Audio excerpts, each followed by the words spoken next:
Sejam bem-vindos e bem-vindas ao nosso canal de web palestras do Telesaúde Acre.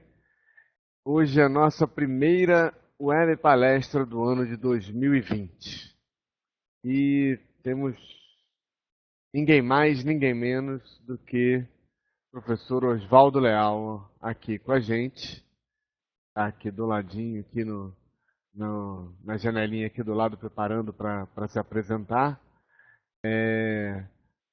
Oswaldo dispensa apresentações, mas é importante falar.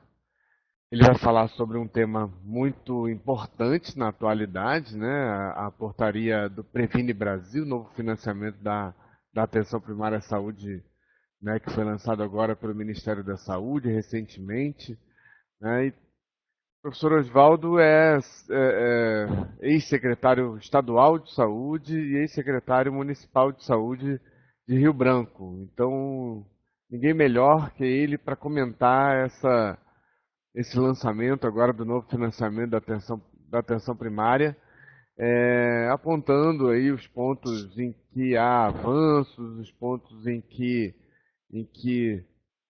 que há mais controvérsia, né? Então vamos aí aproveitar a nossa primeira web palestra, já avisando agora o pessoal aí dos municípios e tal, conforme combinado no ano passado, a gente vai fixar as web palestras nesse horário de 3h30 da tarde para possibilitar, né, que todo mundo se programe e também para fugir daqueles horários de pico de demanda nas unidades. Então, a gente já vai fazer sempre nesse horário, né? Então, sem mais delongas, vou abrir aqui o áudio do professor Oswaldo. Seja bem-vindo, Oswaldo. Faça uma ótima web palestra para começar o ano com chave de ouro. Boa tarde, muito boa tarde a todos. Muito obrigado, Rodrigo. Você é sempre muito generoso aí nas suas considerações. Muito obrigado. Gente, boa tarde a todos. Dizer para vocês que a gente tinha, né, programado nesse canal a discussão desse novo financiamento da atenção primária no fim do ano passado. Acabou não dando certo. Houve um contratempo, e aí ficou como nossa primeira web palestra do ano. Até fico muito contente em estar iniciando esse ano aqui no Telesaúde do Acre com web palestra sobre o financiamento da APS. Todos nós sabemos dessa discussão, né, principalmente os gestores dos municípios têm se apropriado bastante dessa discussão, várias informações e várias questões que ainda estão em suspenso, estão em discussão. O que a gente tem de concreto, basicamente, é a resolução, né, a portaria, na verdade, que estabelece o programa Previne Brasil, é onde a gente está começando aqui na nossa apresentação. Uma portaria 2979 de 2019, de novembro, mais precisamente, de 2019. Esse é o espelho da portaria, né, publicado no dia 13/11, e a portaria institui o programa chamado Previne Brasil, que é, sem dúvida nenhuma, um modelo muito diferente do modelo de financiamento que a gente tinha para a atenção primária, isso aí de mais de 20 anos atrás, um modelo que trabalhava por exemplo, com a ideia do pagamento por pessoa, né, o pagamento per capita, que era o antigo PAB fixo. A gente vai discutir, vai destrinchar isso logo mais. E esse modelo ele rompe com mais de 20 anos de financiamento da atenção primária, considerando algumas situações, né, de organização da atenção primária dentro do território, de entendimento de uma política não só do atendimento individual como coletiva, né, presente mais uma vez, reforçando a presença no território, a articulação com a vigilância, por exemplo, em saúde, com as estratégias de vigilância. E aí essa nova proposta portariada, a partir de novembro, ele estabelece novos critérios, nova situação, como a própria portaria diz, institui um novo modelo de financiamento e custeio da atenção primária em saúde. É claro que isso não surge sem uma grande discussão, né? Eu estou com material também, estou aqui com a portaria aberta, achei bem interessante não publicar os textos da portaria e a gente vai discutindo. E ela está aberta aqui, aquelas considerações todas em relação, quem tiver aí, inclusive com a portaria em mãos ou fisicamente ou no computador, pode abrir também, a gente segue vendo essas características da portaria. As considerações todas dizem da atenção primária como importante para o sistema e inclusive aquelas características todas que a gente conhece, né? De reforço à estratégia, da organização em redes, da importância do território e da descrição das pessoas, enfim, da chamada clientela no território e institui o programa, né? Então a gente passa agora a destrinchar esses pontos do programa, fazendo algumas considerações já iniciais em relação ao que foi estabelecido, discutido ou não discutido, né? Tive o cuidado de me apropriar de documentos de sociedades e de entidades representativas da saúde de uma forma geral, desde o Conselho Nacional de Saúde, passando por entidades como a Abrasco, como o SEBS, enfim, como a Sociedade Brasileira de Medicina de Família e Comunidade. E essas sociedades, essas organizações, elas emitiram notas e análises em relação a essa portaria. Essa portaria, inclusive a maioria dessas organizações, incluindo o próprio Conselho Nacional de Saúde, se queixam bastante da pouca discussão em relação à instituição da portaria. Acho que é muito importante posicionar em relação a isso, né? Uma portaria gestada basicamente dentro do Ministério da Saúde, com apoio e ajuda de algumas organizações e do COSEMES e do CONASEMES, dos COSEMES, do CONASEMES e do CONAS, estabelecendo esse modelo e essa discussão do modelo de financiamento e, em seguida, já o advento da pactuação na comissão tripartite e, a partir daí, a discussão que se sucedeu, né? Essa surpresa, não surpresa tão aguda assim, as pessoas já tinham essas informações, mas a surpresa em relação a esse pouco debate. Essa é uma queixa recorrente, né, na maioria das instituições que discutem, enfim, e se apropriam da questão da saúde pública. É uma portaria que traz 3 elementos de financiamento, né? A captação ponderada, já está aí na tela essa lâmina, o pagamento por desempenho e o incentivo para as chamadas ações estratégicas, né? Lembrar que a captação ponderada ela substitui o nosso antigo PAB fixo.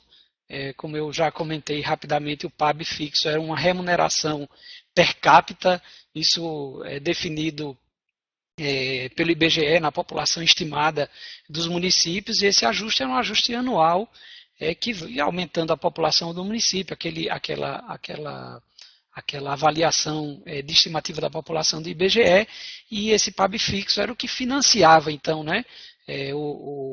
Os municípios tinham esse recurso, um recurso estimado, um recurso per capita, então o valor que era pago por pessoa na estimativa do IBGE, e os municípios então tinham esse valor como valor de entrada, um valor fixo, reajustado na medida em que era incorporado a população, e esse era o valor de entrada, e o PAB chamado PAB variável era um PAB que tinha a ver com, por exemplo, o incentivo à cobertura pelo Saúde da Família, pelo agente comunitário de saúde, vários outros programas que iam, o Saúde Bucal, então vários outros programas que iam se incorporando e o município ia recebendo à medida em que ele ia atingindo aquele indicador, ele ia recebendo valores variáveis pela instalação da equipe Saúde da Família, por exemplo. Quando isso ultrapassa um determinado percentual, também o valor aumentava e a gente tinha essa negociação toda, né, dentro desse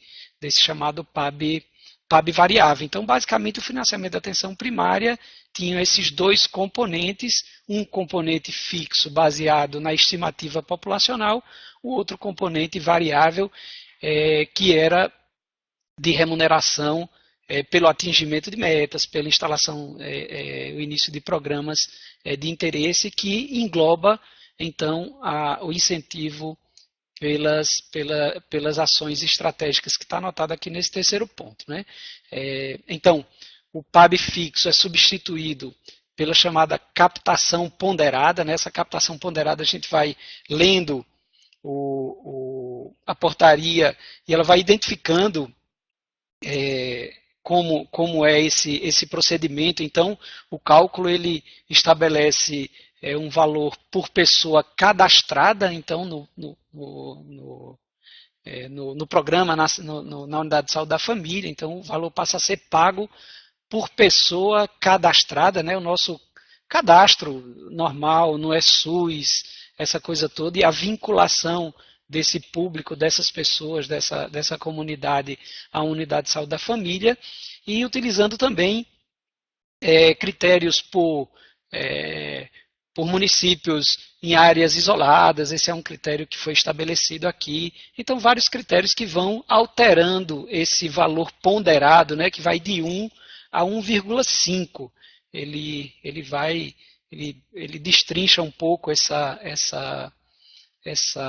esse cálculo, como vai ser, por exemplo, no artigo 12, diz que o peso por pessoa vai corresponder a 1,3 para as pessoas que tenham critérios de vulnerabilidade, ou vulnerabilidade socioeconômica, ou vulnerabilidade de um determinado perfil demográfico.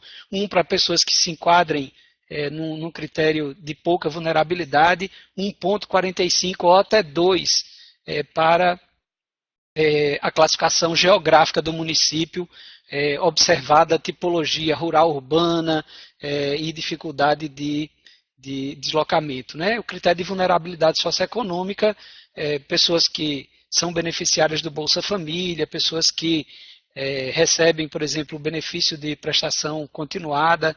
Isso é um critério de vulnerabilidade. No critério que estabelece a discriminação com relação aos municípios, né? Então, critérios como um município urbano tem peso 1, um município que ele chama de intermediário. Depois, num quadro embaixo, no anexo da portaria, vem um pouco mais de detalhamento em relação a isso. Município rural, município remoto, município rural remoto, e aí isso vai atribuindo um peso de 1 até o peso 2. Isso, logicamente, multiplicado, por isso que chama captação ponderada, porque, para além da pessoa captada, critérios de vulnerabilidade pessoal e critérios... Sena Madureira não está conseguindo ouvir o áudio. Mais alguém com problemas? Vão escrevendo aí que a gente vai tentando solucionar aqui. E aí, logicamente, esse peso ponderado multiplicado pelo valor unitário vai estabelecer o valor que o município vai receber dentro desse primeiro item da composição do custeio da atenção primária em saúde. Né?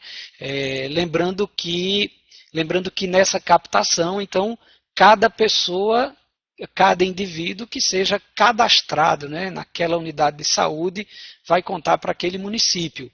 Isso modifica já de cara, né, esse piso. Esse piso deixa de ser então um piso per capita e passa a ser um piso por pessoa cadastrada na unidade por município, respeitando essa ponderação que eu acabei de comentar. muda então, o PAB fixo passa a ser colocado dessa forma. Esse valor total, acho que é importante, né, para a gente ter ideia de percentuais, corresponde a, no máximo, aproximadamente 46%, falar aí na metade, né, 46% do recurso desse custeio, dentro da captação ponderada. O segundo item, lógico, né, esse processo ele tem uma justificativa, né?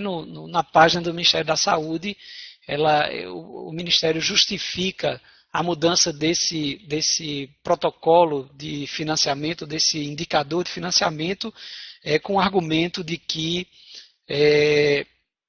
por exemplo, das 43 mil equipes de saúde da família que estão cadastradas, né, e seguindo aquela regra, aquela conta que a gente sempre faz, né, equipe urbana, 4 mil pessoas, a equipe rural, 2 mil e poucas pessoas, então tem aquela estimativa do número de pessoas cobertas, né, por aquele programa. Isso dava aí um quantitativo de, em média, 133 milhões de pessoas. Efetivamente, o Ministério alega que só haviam 87 milhões de pessoas cadastradas e, em tese, 50 milhões de pessoas não beneficiadas ou não atingidas, não cobertas pelo saúde da família, né?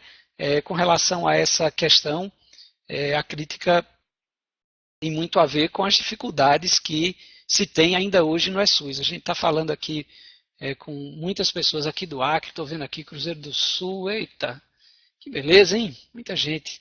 Cruzeiro do Sul, senador Guiomar, que a gente consegue identificar aqui, vocês que trabalham na gestão de municípios e municípios com dificuldades ainda hoje na Amazônia e em vários lugares do país, com dificuldades de manuseio do SUS, sabem muito bem como o manuseio dessa plataforma e os cadastros e a dificuldade, principalmente em relação à internet, dificultam bastante o deslocamento das pessoas, dificultam bastante a manutenção dessa plataforma do SUS atualizada, para além de outras dificuldades que a gente tem historicamente na plataforma eletrônica do cadastro do Cartão Nacional de Saúde.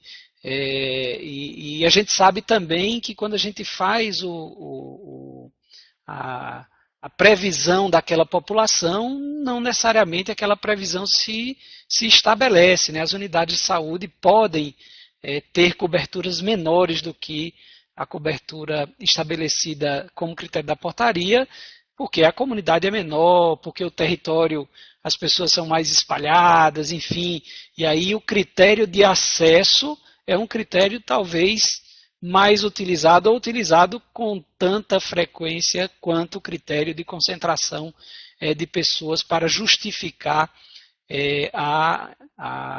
o estabelecimento, a criação, a instalação de unidade de saúde da família naquele território. Então, não necessariamente uma unidade de saúde da família numa área urbana vai ter obrigatoriamente 4 mil pessoas vinculadas àquela unidade.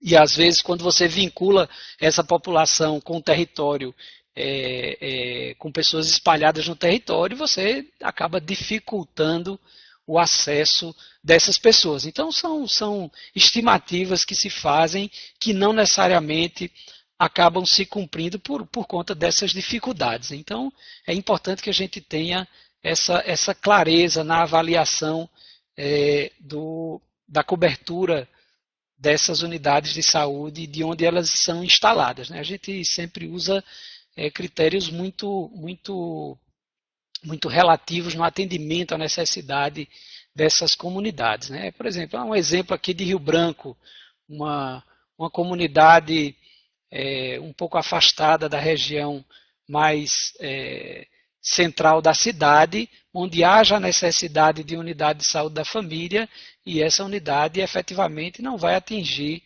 Belo Jardim rural, não vai atingir aquela quantidade de pessoas que se prevê dentro da abrangência daquela unidade, mas é uma unidade necessária, uma unidade importante que se estabeleça naquele lugar por conta da questão do acesso daquelas pessoas que moram nessa região. E aí, uma das justificativas que o Ministério traz para a captação e o cadastramento da pessoa é esse argumento de que haveria um contingente populacional estimado em 50 milhões de pessoas que, apesar de, na estimativa, estarem com a cobertura garantida, efetivamente não estão cadastrados nas unidades de saúde da família e, em tese, não estariam cobertos pela atenção primária. E que, lógico, né, seguindo a argumentação, o PAB fixo, né, o pagamento per capita, não estimularia os municípios, de uma forma geral, a ampliar a sua capacidade de abrangência dessas pessoas, já que havia, independente do cadastramento ou não, havia a possibilidade de recebimento desse valor fixo per capita. O pagamento por desempenho, então todos esses critérios, né, vale bem a pena depois, se já não fizeram e fizeram bastante, acredito que sim, o estudo dessa portaria, ver como é aquela ponderação, né, do perfil de vulnerabilidade pessoal com o perfil do município, chegando aí a um valor que se multiplica por 2 e por 1,5, isso vai dar aí em torno de 3,5 na média ponderada, né, no valor ponderado multiplicado pelo valor fixo por pessoa. Então, se o valor fixo por pessoa é R$5, por exemplo, né, quando eu multiplico por 1,5 e depois por 2, que é o município remoto, isolado, rural e pessoas vulneráveis, esse valor chega aí a 8, 8,5, fazendo essa conta mais objetivamente.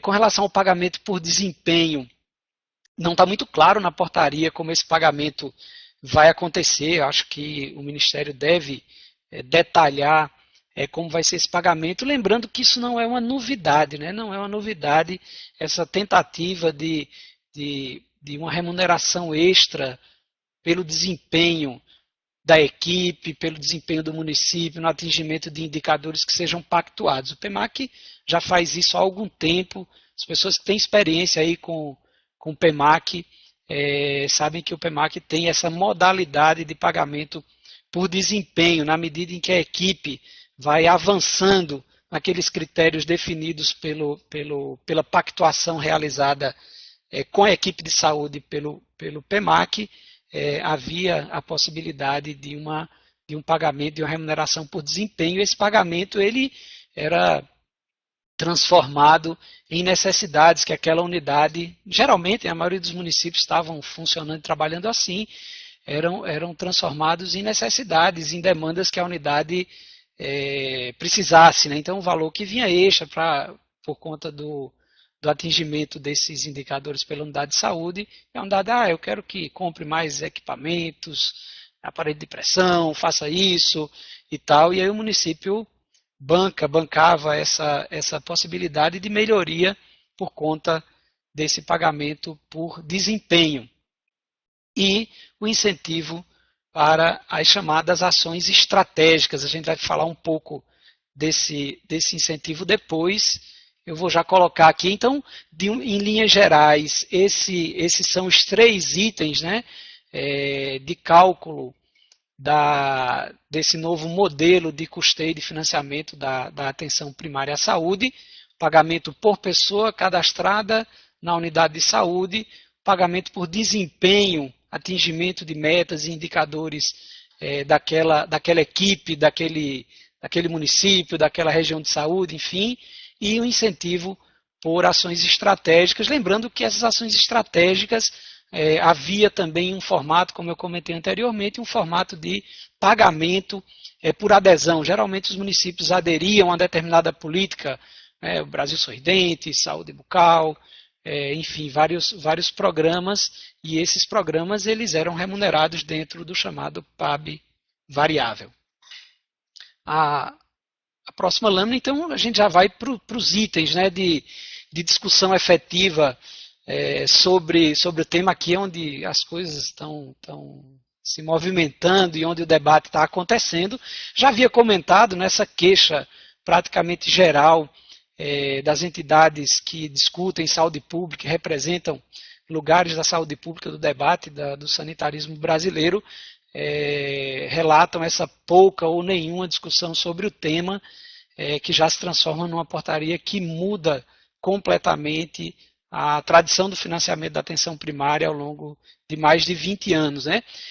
Lembrando que essa base de financiamento agora portariado, ele tem como lastro a chamada emenda 29, a emenda de 2017, que estabelece o teto dos gastos públicos, né? O teto por 20 anos, uma emenda aí que virou lei em 2017, que já estabelece a partir desse período perdas importantes em relação ao incremento dos recursos para a saúde pública. Né? A gente tem aí estimativas de perda, por exemplo, quando você avalia o que foi empenhado na saúde em 2017, tem aí uma diferença de 3,5 bilhões de reais, já comparando com 2016, 2018.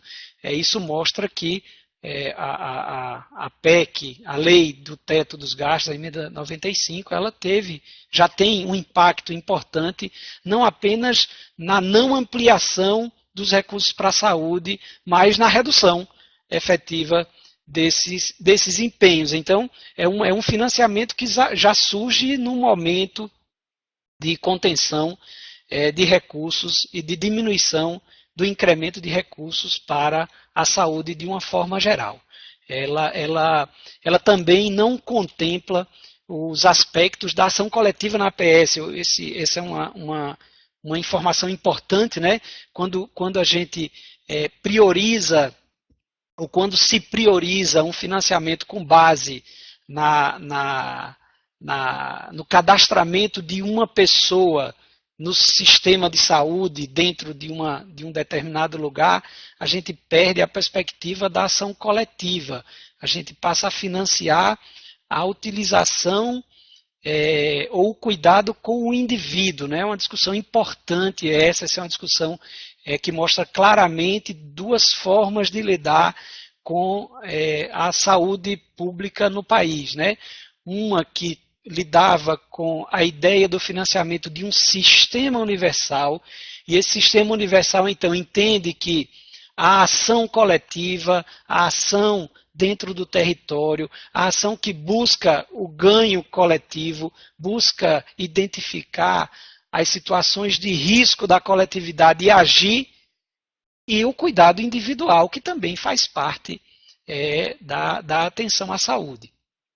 Prioriza-se, então, o cuidado com o indivíduo. Então, a gente claramente sai de um financiamento, de ideia de financiamento de um sistema universal, para a ideia do financiamento do acesso, de um acesso que se pretende universal, o acesso da pessoa ao sistema. O que se prioriza, então, é o acesso da pessoa ao sistema, em detrimento da ideia de um sistema que caminha não só com ações de cuidado individuais, mas também com aspectos da coletividade, que é o que caracteriza as ações de promoção de saúde, as ações de prevenção de agravos, são ações muito mais voltadas para o coletivo do que voltadas para a atenção individual, para o cuidado individual, né? Que é efetivamente a substituição de um modelo que minimamente financiava a operacionalização da atenção básica, da atenção primária no país,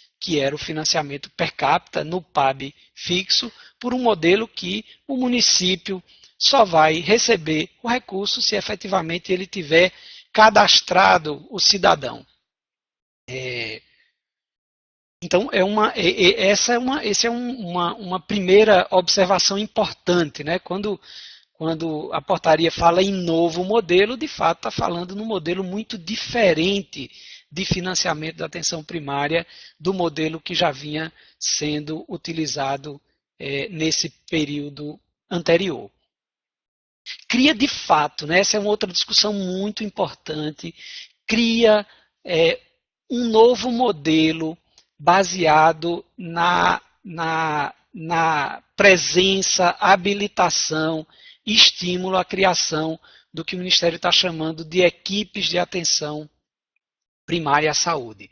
Essa é uma equipe reduzida, é uma equipe basicamente composta por médico e enfermeiro, e essa equipe ela é financiada igualitariamente ao financiamento da equipe de saúde da família. Então, isso muito provavelmente, a expectativa, a estimativa que o próprio Ministério da Saúde fez com relação a essa nova modalidade de equipe de que nos próximos meses o Ministério deve receber aí em torno de 10 mil solicitações de habilitação de equipes de atenção primária, e o próprio Ministério tem se colocado em discussões públicas, como aconteceu no ano passado, em manifestações públicas de representantes do Ministério da Saúde, que muito provavelmente a equipe de saúde da família e a equipe com agente comunitário de saúde,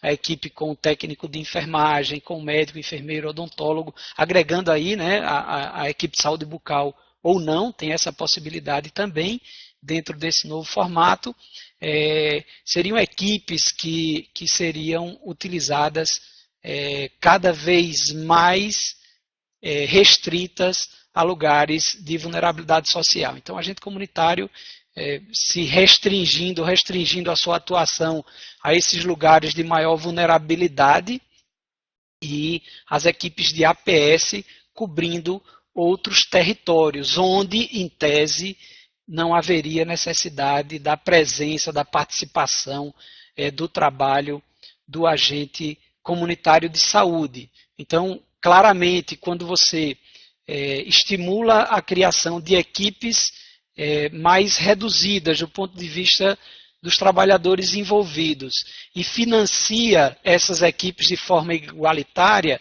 estabelecendo inclusive padrões de carga horária diferentes. Essa discussão, inclusive, é uma discussão já anterior, já existem referências em relação a isso, né? Equipes com, por exemplo, profissionais 20 horas, profissionais 30 horas, profissionais 40 horas, e aí é claro que pode haver um movimento importante dos municípios no sentido de cadastrar equipes mais reduzidas, porque o custo, em tese, dessas equipes é menor, recebendo o mesmo recurso que seria oferecido para uma equipe com as características da equipe de saúde da família. Então, também um modelo, uma proposta de modelo de equipe que evidencia uma caracterização menos multiprofissional, mais restritas ao profissional médico, de enfermagem e o profissional de odontologia. Então, essas três profissões seriam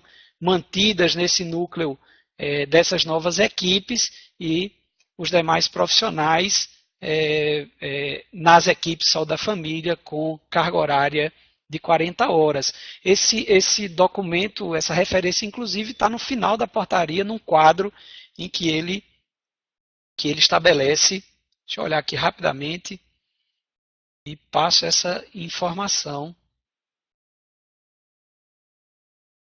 E aí tem a classificação do município, por exemplo, esse quadro chama quantitativo potencial de pessoas cadastradas por equipe, e aí vai classificando, né, a classificação geográfica do município, essa coisa toda. Então tem urbano, intermediário, adjacente, deixa eu ver a qualificação toda aqui, intermediário adjacente, intermediário remoto e rural remoto.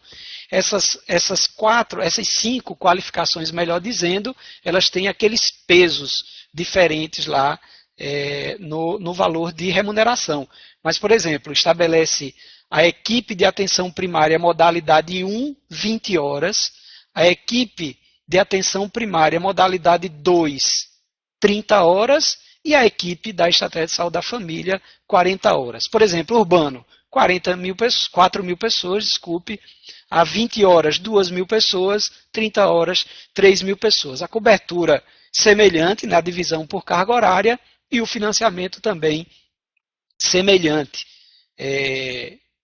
por equipe, considerando essa carga horária estabelecida. Então, esse é um segundo ponto para a gente ficar muito atento, né? Ver como essas coisas vão se processar, se haverá efetivamente essa busca pelos gestores municipais de qualificação, de credenciamento de equipes mínimas, né, nesse formato da equipe de APS, em detrimento, em substituição ao equivalente que são as equipes de saúde da família. E aí, potencialmente, identificamos um risco importante, né, para o que a gente chama de estratégia de saúde da família, né? Até tive acesso agora nessa pesquisa a uma tese de mestrado de uma fisioterapeuta que discute a economia da saúde, uma tese agora muito recente, de 2, 3 anos atrás, e ela faz uma comparação muito interessante, né? Ela compara as antigas e chamadas equipes tradicionais dentro daquele modelo de posto de saúde com as equipes de saúde da família e compara num tempo razoavelmente longo, ali de 2000 até 2011, 2007 a 2011, a efetividade do trabalho dessas equipes, isso é um estudo nacional, a efetividade do trabalho dessas equipes na melhoria do indicador de saúde, na melhoria da qualidade de vida daquelas populações, e a conclusão a que ela chega é que as equipes de saúde da família, de fato, estabeleceram uma possibilidade por um custo menor, porque quando você faz a relação custo-benefício, aparentemente é uma equipe que tem um custo maior, mas o benefício que ela gera é um benefício muito maior. Então, na balança do custo-benefício, são equipes que têm um custo-benefício bem melhor do que as chamadas equipes tradicionais, que é um pouco desse modelo que é ressuscitado, né? É um modelo basicamente fincado dentro da produção do trabalho do médico, do trabalho do enfermeiro, então um modelo muito mais assistencial do ponto de vista da assistência individual e muito menos voltado ou com a percepção ou com cuidado em relação ao território. Esse é um problema que precisa ser melhor esclarecido, que precisa ser, porque aparentemente há uma contradição nessa história, né? Na medida em que eu consigo, com estudos, citei um estudo, tem vários outros estudos que mostram como a iniciativa Estratégia de Saúde da Família conseguiu modificar indicadores de saúde. A gente tem, por exemplo, estudos que mostram que a cada percentual de incremento de cobertura de equipe de saúde da família em um determinado território, a gente tem uma queda, por exemplo, de um indicador muito importante, talvez o indicador mais importante, o indicador agregado mais importante da saúde pública, que é o indicador de mortalidade infantil. Então, a gente já tem, inclusive, um recrudescimento do coeficiente de mortalidade infantil no país nos últimos 2 anos. Isso é importante observar. Então, a ação coletiva que emana do trabalho da articulação do agente comunitário de saúde com suas comunidades, da ponte que o agente comunitário faz e desse trabalho interessantíssimo, comprovadíssimo da importância do agente comunitário na equipe, muito embora as evidências digam o contrário, a gente tem um movimento de não consideração desses fatos, né? Então é claro que uma equipe que tem a possibilidade de mediação comunitária do agente comunitário de saúde é uma equipe que tem a possibilidade de ser legitimada territorialmente em sua comunidade e ter um trabalho efetivo, inclusive de busca de situações, de casos, as chamadas buscas ativas, a melhoria de indicadores de saúde coletivos, tem muito a ver com o trabalho do agente comunitário articulado com a equipe de enfermagem, enfim, articulado dentro da equipe de saúde da família, e a gente vai também revisitando esse lugar e percebendo que há um movimento no sentido de criação de equipes mais enxutas, baseados na atividade de 3 profissões da saúde, como eu havia colocando. Na prática, lógico, né?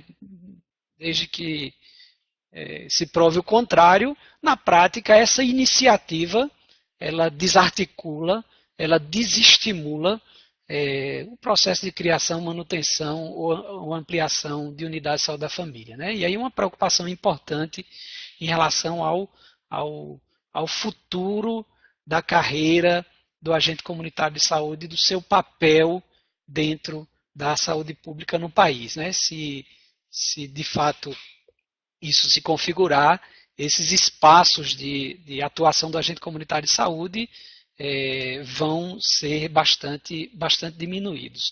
Uma situação também muito importante, né? Essa portaria ela extingue o financiamento pelo governo federal dos núcleos de apoio ao saúde da família, dos chamados NASFs. Isso também desarticula não só o apoio multiprofissional, aquela estratégia toda de matriciamento, de possibilidade de cuidado de casos mais complexos que não conseguiram solução efetiva dentro do trabalho das equipes de saúde da família e que são acompanhados, são discutidos, são objeto, não objeto no sentido da objeto, mas são as pessoas utilizam de outros profissionais de saúde para poder dar conta daquela situação. Então, a extinção desse financiamento dos núcleos de apoio à saúde da família pelo governo federal, e aí se os municípios quiserem financiar, tudo bem, mantém os seus NASFs, mas esse indicativo é também um indicativo de desarticulação da estratégia do cuidado multiprofissional, que é uma coisa também que a gente vem defendendo e discutindo muito dentro da prática do sistema de saúde, né? A possibilidade concreta de incorporar as profissões da saúde no cuidado e que esse cuidado seja efetivo. Os NASFs cumpriam e cumprem esse papel, né? Esse papel de matriciamento desse cuidado, esse papel de apoio efetivo às unidades de saúde, às equipes de saúde da família. E, sem dúvida nenhuma, né, junto com esse é um outro item. Já estamos aqui com, deixa eu ver o tempo para também não me prolongar, já tem perguntas por aqui, já tem questões para a gente tratar.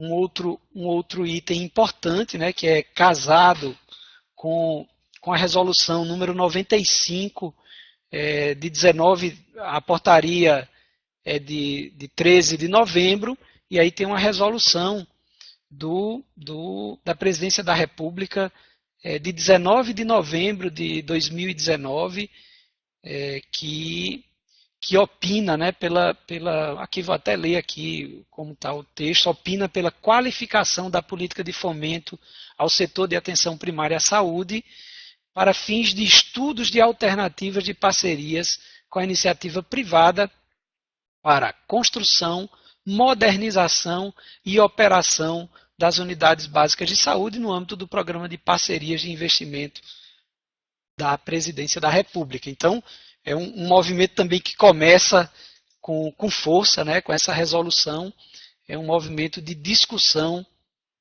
da presença da iniciativa privada, não só na estruturação, quer dizer, construção física, equipamentos, mas na operacionalização, né, na operação, na oferta do serviço dentro dessa parceria, né?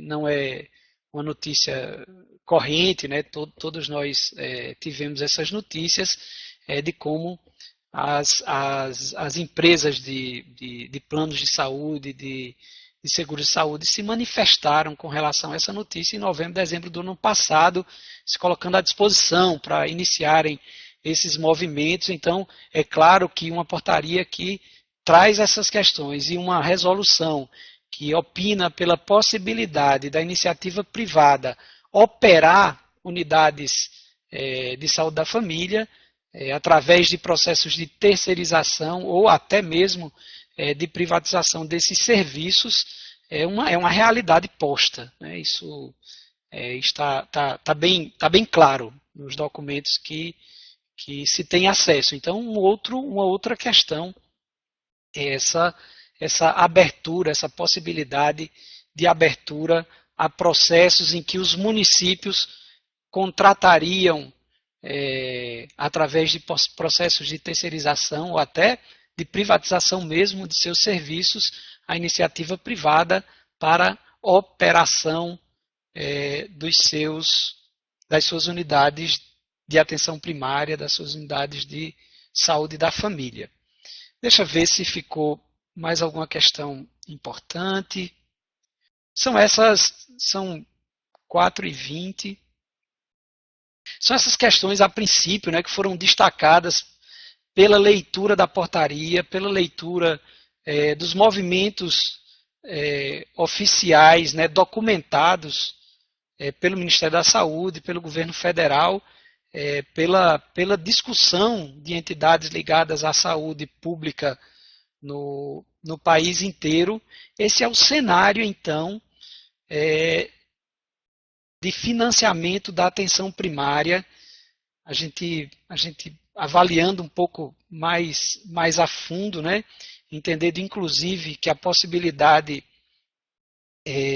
de que municípios que tenham uma estrutura melhor, uma infraestrutura melhor e uma organização melhor de sua rede de atenção primária, certamente sairão na frente no financiamento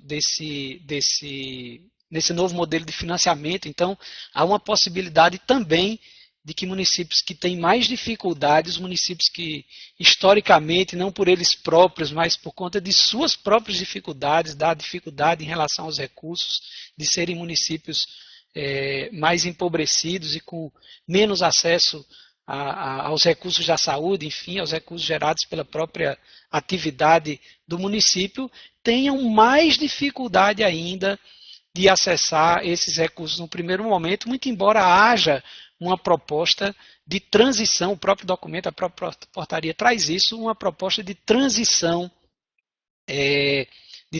do modelo de financiamento do PAB fixo, que permanece aí por 6 meses, 1 ano, sendo reavaliado para esse novo modelo.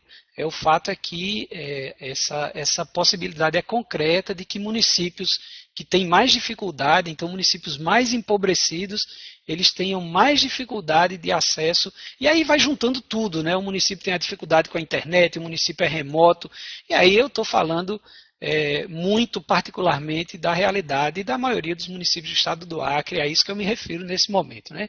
Fico imaginando a dificuldade de municípios como Santa Rosa, Jordão, Marechal, Manoel Urbano, enfim, municípios que sem dúvida poderão ter muito mais dificuldade, além de todos os outros municípios, muito mais dificuldade de início da operacionalização desse novo modelo de financiamento e do efetivo acesso ao recurso.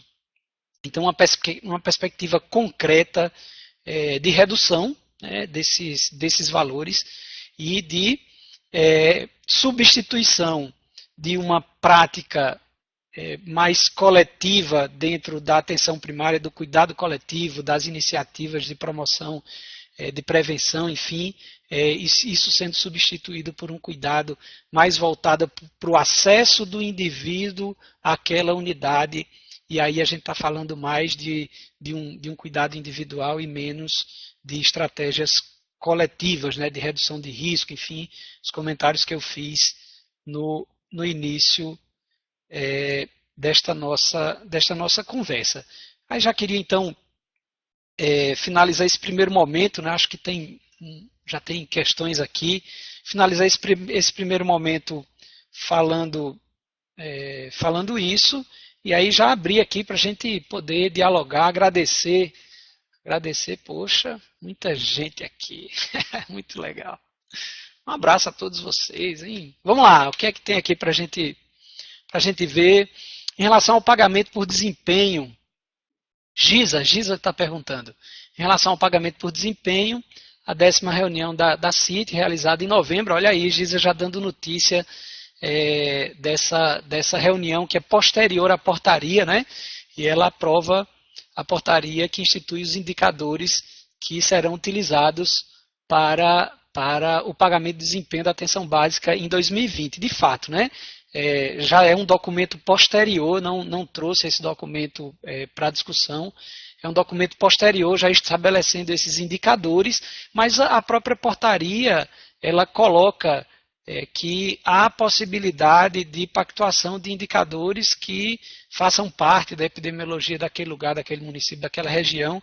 Então, esse movimento também de pactuação com os municípios deve ocorrer, mas de fato não está muito claro a metodologia, como isso vai seguir, se vai seguir aquele movimento de pactuação que a gente já estava acostumado a utilizar, mas já a notícia dessa portaria que estabelece esses indicadores que serão utilizados para o pagamento de desempenho. Ah, sim, esqueci não, né?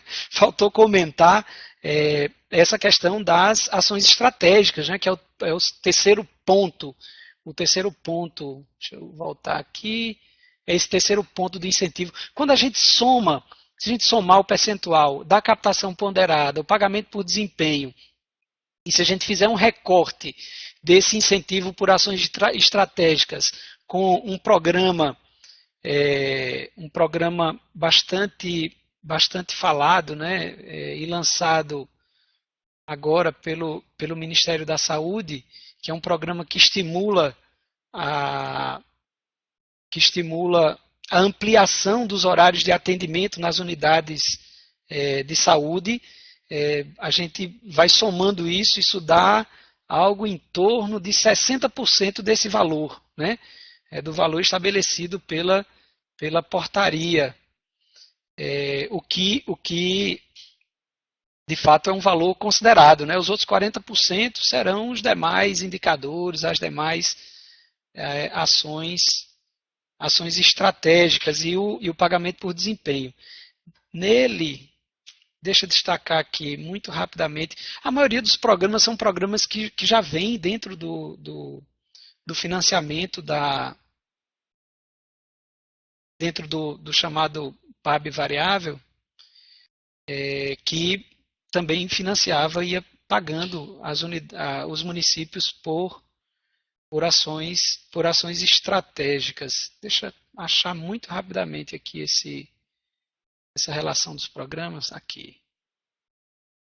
É um programa muito divulgado, né? O programa Saúde da Hora. Esse programa Saúde da Hora é o principal programa estratégico divulgado pelo Ministério da Saúde, e é um programa que tem buscado estimular o cadastramento de unidades de saúde em modelos, em formatos de 60 horas e em formatos até de 75 horas, para que funcionem de forma ininterrupta. Por exemplo, segunda a sexta-feira, 12 horas, dentro de um turno de 12 horas, e o outro seria ampliando para 14 horas. Esse programa tem, dentro do item 3, de ações estratégicas, um financiamento específico dentro desse item 3. Por exemplo, né, dando um exemplo de uma ação estratégica estimulada pela portaria. Tem uma pergunta anterior à da Giza. Deixa eu ver aqui.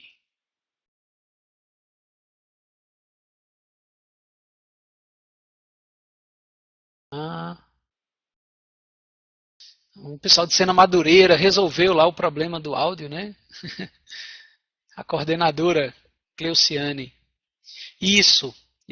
Que bom que deu para resolver e vocês estão ouvindo. E aí, gente, o que mais? Vamos. Elivaldo é que não está aqui no Rodrigo, não.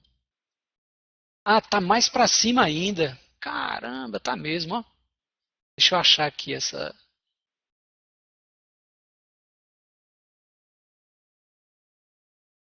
O Irivaldo, ok, achei. Opa, vamos lá aqui, tem umas coisinhas por aqui. Os usuários fora de área podem ser cadastrados se eles entram na contagem Pois é, né? Essa é a questão, são as questões de quando a gente se depara com a realidade, a gente vai, vai adentrando a essas dúvidas que são dúvidas da nossa rotina, do nosso dia a dia, né? Pois é, eu acho que essa coisa como isso não está claro, evidentemente, na portaria, nas considerações iniciais, mantém essa narrativa, né, da importância do território e da organização pelo território, e, enfim, tudo isso se mantém como considerações para a publicação da portaria, mas veja bem o seguinte, como a gente está lidando com o cadastramento de pessoas, imagino que vai ser definido, como já está definido na portaria, o número máximo de pessoas que serão admitidas naquela unidade de saúde, e esse cadastro vai ser livre.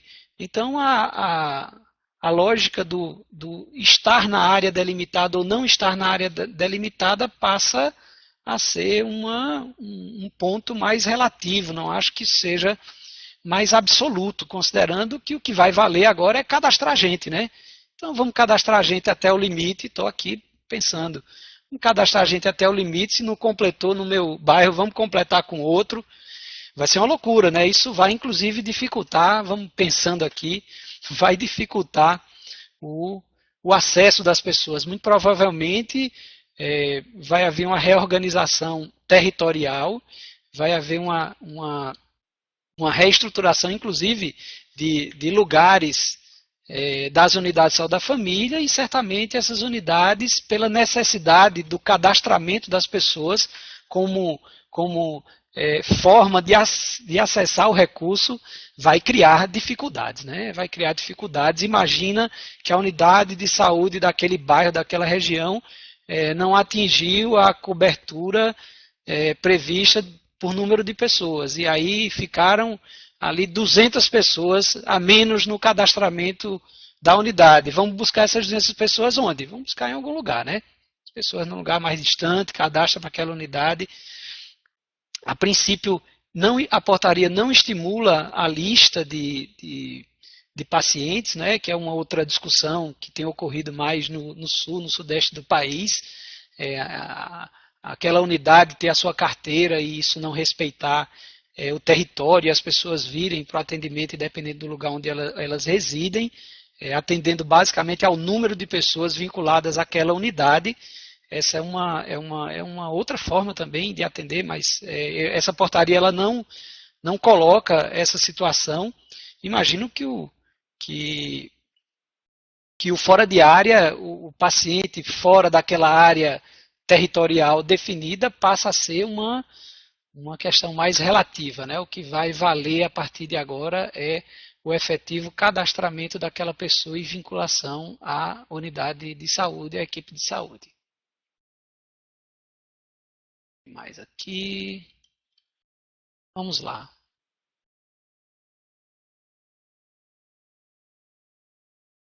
Mais alguma coisa?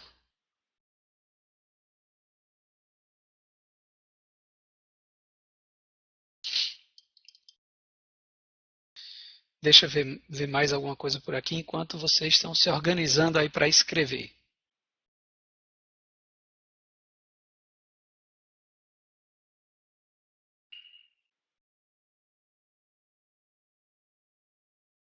Eu separei aqui, né, uma informação bem interessante também, de informação nacional, informação também de sistemas de saúde fora do país, de outros países. E a gente tem muito essa discussão, né, de captação das pessoas e algum tipo de remuneração por desempenho. Isso é uma coisa que se discutiu muito, está muito em moda, como é que a gente pode diferenciar na remuneração do trabalhador, no incentivo que seja indireto, a possibilidade de reconhecer que aquela equipe trabalhou melhor, fez melhor, cuidou melhor, enfim, do que uma outra equipe, né? E aí tem um estudo bem recente feito no sistema, né, no serviço de saúde inglês, né, um dos sistemas mais universais de saúde mais antigos e interessantes do mundo, que mostram que essa modalidade, ou essa forma de trabalhar a remuneração por desempenho, ela mais recentemente tem aqui, vou ler o texto como está escrito para vocês, esses estudos recentes mostram que existem limitações e até resultados pouco impactantes no longo prazo quando se adota essa lógica de remuneração por desempenho no âmbito de um sistema, como o sistema inglês, por exemplo. Né? E aí mostra, inclusive, que existem pioras significativas nos indicadores coletivos, né? Porque o foco acaba sendo no cuidado com a pessoa e o indicador global, que necessita de uma atuação, de uma ação da equipe de saúde de forma mais coletiva, ele piora. Né? Onde uma das hipóteses é que a organização do sistema, baseado no modelo de captação e com cuidados dentro da lógica assistencial, sem outras estratégias que abordem o território e trabalhem com abordagens coletivas mais desenvolvidas, são incapazes de melhores respostas frente ao incremento das desigualdades sociais, das novas necessidades de saúde geradas e da pressão decorrente aos sistemas de saúde e aos serviços de saúde. Então, não há já estudos mais recentes dizendo que existem limitações importantes quando a gente vai concentrar, né, nossa atividade da atenção primária dentro de um modelo de captação, né, com a remuneração por desempenho. Opa, mais coisa aqui. Reforço importante, né, para a certificação nessa web, professor Rodrigo fazendo esse reforço aqui no chat. Elane, a APS poderá atender os usuários cadastrados de outras unidades de saúde que procuram atendimento? Excelente pergunta, Elane. Mais uma vez, uma pergunta que deriva da realidade da prática diária, né? Como me pareceu que na portaria há uma vinculação muito clara do cadastro da pessoa com a unidade de saúde e o cuidado oferecido por aquela unidade, muito provavelmente a vinculação será com aquela unidade, mas a portaria também não esclarece se, por exemplo, alguém que é vinculado a uma unidade e procura uma outra unidade, se será efetivamente atendido o que é feito normalmente nas nossas unidades de saúde. Né? O sistema, mais uma vez, é universal, cumpre o seu propósito de atendimento universal e, logicamente, a maioria deve ter, por hoje, atualmente, a orientação de que procure a sua unidade de saúde, procure o local onde você é vinculado. Não sei se haverá proibição, a portaria não fala sobre isso, não deixa claro. Acredito que não, mas haverá muito provavelmente um reforço importante da necessidade de que aquela pessoa procure a unidade de saúde onde ela é cadastrada. Valéria, esse número para a área urbana será de 4.000 pessoas, e é o que diz a portaria, né? É o que diz a portaria, e a equipe será composta somente por médicos, enfermeiros e saúde bucal, sem os NASFs. Aí são duas coisas, né? Valéria, nos espaços urbanos, o quadro, no final da portaria, estabelece o número máximo de pessoas vinculadas àquela unidade. Esse número é para equipes de saúde da família em áreas urbanas com 40 horas de carga horária. As demais equipes são aquela modalidade EAPS, modalidade 1 e modalidade 2, e o quantitativo de pessoas é semelhante, só que essas equipes têm um número reduzido de trabalhadores. A equipe de APS, por exemplo, não tem o agente comunitário de saúde, não tem o técnico de enfermagem, e essa equipe ela pode ter ou não saúde bucal, então ela incorpora ou não os serviços da odontologia, então o odontólogo, o THD, nessa equipe, que é uma equipe reduzida. Então ela pode ter agregado a equipe de saúde bucal ou não ter agregado a equipe de saúde bucal. E o NASF o NASF é a nossa retaguarda, né? O NASF tinha um modelo de financiamento, uma linha de financiamento pelo Ministério da Saúde, e esse financiamento específico para o apoio ao saúde da família, ele deixa de existir. E aí, se o município, enfim, tiver interesse de continuar financiando, ele vai buscar os seus meios, mas a princípio a portaria não financia as equipes dos NASFs. Então são duas coisas distintas, né? A cobertura, o número de pessoas cadastradas, né, vinculadas àquela unidade de saúde, e como vai funcionar os NASFs a partir de agora. Foi um dos pontos, inclusive, que nós colocamos aqui. Um dos pontos que nós colocamos como pontos importantes, né? Como vai ficar essa situação dos NASFs. E quando a gente lê NASF, a gente lê equipe multiprofissional, né? A gente lê trabalho multiprofissional, a gente lê a possibilidade de apoio de outros trabalhadores da saúde na produção de um determinado cuidado. Essa é a função mais importante dos NASFs, a partir do matriciamento, a partir dessas estratégias que nós utilizamos para o apoio às equipes de saúde da família. Essa é uma questão importantíssima, né? Como fica a situação dos agentes comunitários de saúde. É claro que não há nenhum indicativo, não só na portaria, mas também nas manifestações públicas dos gestores públicos do Ministério da Saúde, enfim, do governo federal, pela extinção da categoria agente comunitário de saúde. Isso é muito prematuro dizer isso, mas muito claramente não haverá um incentivo concreto à ampliação de equipes com agentes comunitários de saúde. Então, muito provavelmente, a maioria dos municípios deve optar pela não incorporação de mais agentes comunitários de saúde ao seu efetivo, né? Quando eles percebem que há possibilidade de composição de uma equipe com menos trabalhadores e, em tese, um custo menor, né? Já disse e comentei aqui que é uma falácia a gente não dá para falar só do custo da equipe, dá para a gente falar do trabalho efetivo que aquela equipe com agentes comunitários de saúde desempenha, e na melhoria da qualidade, por exemplo, dos indicadores de saúde. Isso tem um ganho qualitativo gigantesco que acaba se traduzindo em economia pelo não adoecimento, em economia porque menos pessoas estão morrendo, estão piorando de seus agravos crônicos. Isso tudo tem um valor também que precisa ser estabelecido.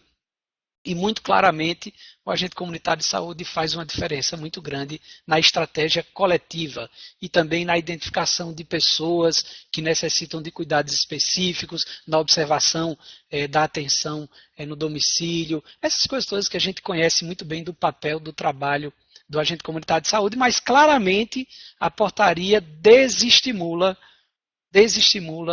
a composição, a criação, como foi anotado aqui, desestimula a criação, manutenção e ampliação de novas equipes de saúde da família. Isso está claro na portaria, a opção pela redução dessas equipes e o ajuste do trabalho do agente comunitário de saúde mais voltados, e aí a possibilidade, inclusive, nas falas. Aí são manifestações públicas, isso não está no documento.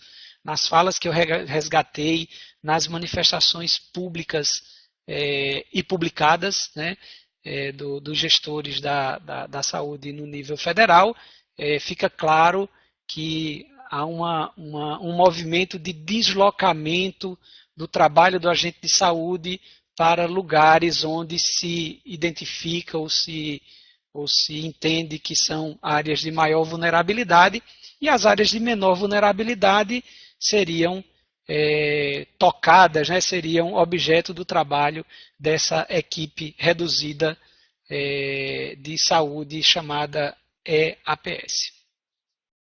Concordo plenamente, Vinícius, eu sou um dos admiradores incontestes do trabalho do agente comunitário de saúde e da importância e dos benefícios e do impacto da presença do agente comunitário de saúde na atenção primária em saúde. Vamos ver como essas coisas se continuam. Lógico que nessa história toda a gente precisa se apropriar dessa discussão toda, a gente precisa, como tive o cuidado de fazer, espero que tenha conseguido buscar, com base nas informações que eu acessei, a possibilidade de uma leitura da portaria, do fato como ela é, e da repercussão. Também não poderia deixar de, como trabalhador da saúde, como uma pessoa que também está na universidade, enfim, ensinando um pouco sobre isso, e passei pela gestão, não poderia me furtar a análise das implicações, a análise das repercussões e das consequências dessa mudança do modelo de financiamento da atenção primária em saúde, que no meu entendimento, na minha avaliação, muito acredito que desarticula muito o trabalho coletivo, desarticula muito o território, desarticula muito as ações, que são ações que abrangem muito mais do que o cuidado individual. Claramente a opção por um modelo de acesso universal em detrimento do modelo de financiamento de um sistema universal de saúde. Isso tem uma diferença muito grande, né? Acho que estamos entrando num tempo que o aspecto assistencial vai se consolidando e que passa a ser a opção prioritária para o financiamento da atenção primária. O cuidado, a atenção na assistência com o indivíduo, e me parece que não, muito embora o enunciado não diga isso, né? Como eu já repeti, os considerandos consideram tudo que a gente considera na atenção primária e tudo que a gente defende, mas não é o que efetivamente se coloca como consequência dessa mudança tão grande, né, do modelo de financiamento da atenção primária. De fato, né, Vinícius, como fica, por exemplo, uma busca ativa de um paciente, de uma gestante de alto risco, de um paciente com doença crônica, hipertensão, diabetes, que deixa de ir à unidade de saúde, né? Como fica a busca ativa dessa pessoa? Sem o agente comunitário de saúde, concordo que ela fica muito prejudicada, né?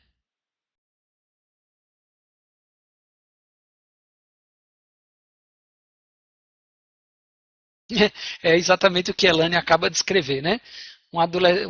Dando o exemplo de uma gestante adolescente cadastrada em uma outra unidade, porém que quer fazer o pré-natal em outra unidade. Como ficará o indicador da unidade? Mais uma vez, a Elane extremamente antenada com a realidade, né? Talvez ela precise mudar o cadastro dela para a unidade que ela quer. Muito provavelmente, né? O foco vai ser o cadastro da pessoa. Imagina esse movimento, né? Mudou de lugar, saiu o cadastro de uma unidade, vai para outra unidade. E aí ela acaba vinculando de forma mais efetiva aquela unidade de saúde com essas repercussões todas que você coloca, né? Com relação ao atendimento em outra unidade, por exemplo. E em doenças infecciosas nem se fala, concordo plenamente, né? Imagina um bloqueio que se precise fazer de uma situação de hepatite A, por exemplo, numa escola. Quem mobiliza, como é a ação comunitária, como é que se chega... Eu tenho muita dificuldade de achar que uma equipe reduzida de profissionais sem esse apoio do agente comunitário, lembrar que o agente comunitário também faz essa interlocução e essa coisa com os aspectos da vigilância em saúde, né? Ele é um agente importante também na identificação de riscos e na mitigação dessas situações de risco para as comunidades.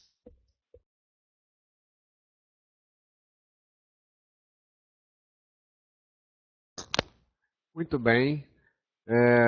Acho que começamos com chave de ouro, né? Tema super polêmico, super atual também, né? Estamos vivendo essa passagem agora. O professor Oswaldo nos brinda então com uma análise crítica da portaria, apontando várias possibilidades aí para frente, né? A ver o que vai acontecer na prática, né? É claro que o que está escrito pode levar a um caminho, pode levar a outros caminhos, mas é importante a gente saber essa posição crítica em relação ao que está no papel, né? Então, agradecer muito a participação de todos aqui, né, dos municípios, todos aqui que estão aqui antenados até essa hora, fortalecer reforçar o que eu escrevi anteriormente, né, para pedir o certificado, lembrar de colocar o CPF no formulário mandado aqui pelo Renato, nosso novo bolsista de comunicação, né, Renato? Seja bem-vindo ao nosso núcleo. Ele colocou aqui o link. Reforçar de colocar o CPF corretamente, porque se a gente erra, acaba que a gente não consegue acessar o certificado de uma maneira correta. Agradecer também muito a participação do professor Oswaldo, e vou abrir aqui para ele falar. A gente tem duas outras perguntas aqui da Elaine, mas para ele já fazer as considerações finais, né? A gente já está com o tempo um pouco estourando aqui, mas para já responder aqui as perguntas da Elaine e já fazer as considerações finais e fazendo também a minha pergunta agora para ele, assim, e agora, José? O que nós fazemos diante dessas possibilidades todas numa portaria que já foi lançada e que provavelmente a gente vai ter que seguir esses passos? E agora, José? Né? Então, eu já abro para as suas considerações finais, agradecendo muito a sua participação. E agora a gente luta, né? E agora a gente luta, a gente tem que ter muita clareza desse momento, do que está em jogo. Acho que o próprio Sistema Universal de Saúde, que é o Sistema Único de Saúde, está em risco nesse momento, né? A sua desarticulação, seja pelo subfinanciamento, que a gente sabe que é crônico, mas que se intensifica nesse momento de lei de contenção de gastos, seja pelos movimentos que tentam descaracterizar a própria atenção primária. A gente tem que lutar. A gente tem que lutar dentro do espaço que a gente ocupa, né? Seja na gestão, na universidade, seja na prática de saúde, no cotidiano de nossas unidades, mas principalmente observar e ter muito claro o que está acontecendo, né? É importante olhar sempre para a sociedade, para a comunidade, para a população que utiliza o Sistema Único de Saúde, né?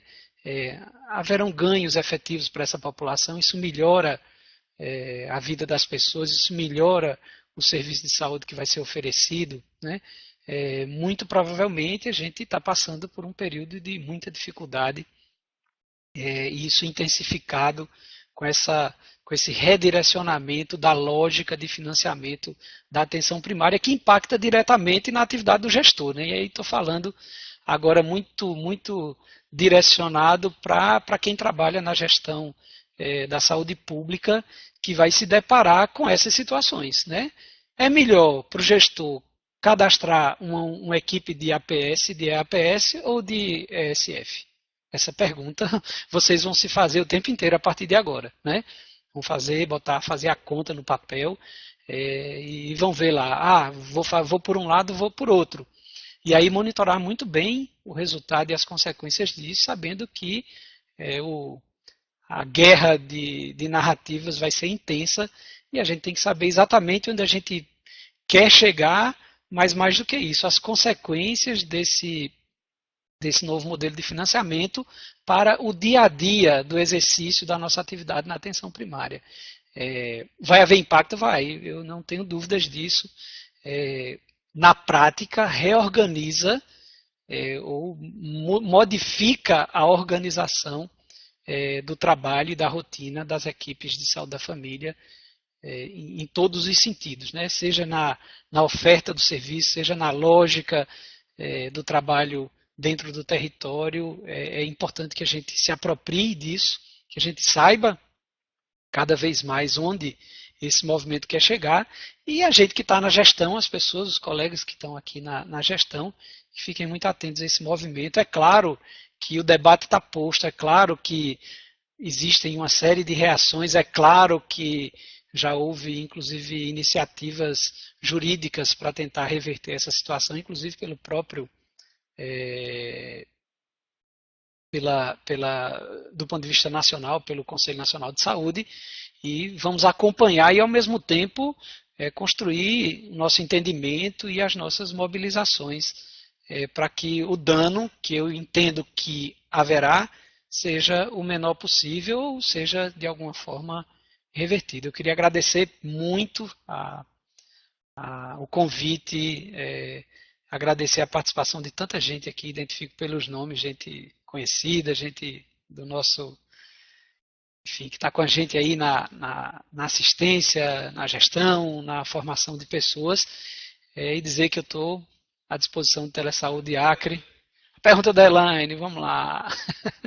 Cadê?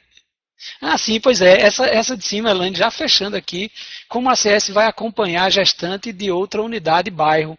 Pois é, a impressão que eu tive com essa história da vinculação efetiva do cidadão à equipe, à unidade, é que essa gestante, se ela optar por outro local, ela sai do cadastro daquela unidade de saúde, daquela equipe, passa para o cadastro da outra unidade. Então, um remanejamento, e ela passa a ser acompanhada, então, por outro agente comunitário ou por outra equipe de saúde da família ou de atenção primária em saúde. Ok? Certamente esse debate terá desdobramentos, né? Tem aí um debate importante, já comentei com o professor Rodrigo, em relação à carteira de serviços. Essa é outra novidade aí, já do mês de dezembro. Acho que vale também conversar um pouco futuramente sobre essa proposta já efetivada da carteira de serviços da atenção primária. Muito obrigado, boa tarde, um abraço a todos vocês.